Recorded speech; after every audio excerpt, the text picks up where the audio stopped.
ఎవరు సరుకులు కొంటాకి వచ్చి బ్యాగ్ మర్చిపోయారు. దాంట్లో డబ్బులు కూడా ఉన్నాయి. డబ్బులు ఉన్నాయా? నీకెలా తెలుసురా? చూశానన్నయ్య. పెట్టెళ్ళి నీ పని చూసుకో.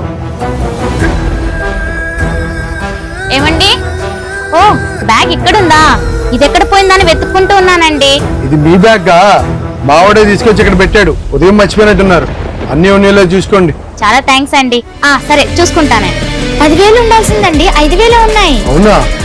ఏయ్ మున్నా, ఇట్రారా. నేను ఇచ్చే డబ్బులు సరిపోవట్లేదని కొత్తగా దొంగతనం మొదలెట్టావా? నిజంగా ఆ డబ్బులు నేను తీయలేదన్నయ్య. ఆ డబ్బులు తీసే ఉద్దేశం ఉంటే బ్యాగ్ ఎందుకు తెచ్చిస్తాను నేను ఇక్కడ? ఆవిడ బ్యాగ్ లో 10,000 ఉండాలంట. ఇప్పుడు 5,000 ఉన్నాయంటున్నారు. ఏం చెప్తావు? అందుగా ఆవిడ 5,000 ఆవిడకి ఇచ్చేసేయి. అందరు చూస్తున్నారు, మన పరుగు పోతుంది. నేను నిజంగానే మా మమ్మీ మీద ఒట్టు, నేను తీయలేదన్నయ్య. బా, ఈ 5,000 తీసుకోండి. ఈ డబ్బులు నీ జీతంలో కట్ చేస్తున్నా. చెప్పి చేయాలి కదరా నువ్వు. సారీ అండి, సారీ బాబు. దీంట్లో 5,000 ఉండాలి. ఉదయం మా తమ్ముడు నా బ్యాగ్ లో నుంచి 5,000 డబ్బులు తీసుకున్నాడంట. ఇదిగోండి మీ డబ్బులు మీరు తీసుకోండి. సారీ అన్నయ్య, ఇన్ని సంవత్సరాల నుంచి పనిచేస్తూ చేయని తప్పును కూడా ఈరోజు మాట పడ్డాను. అదే బాధగా ఉంది.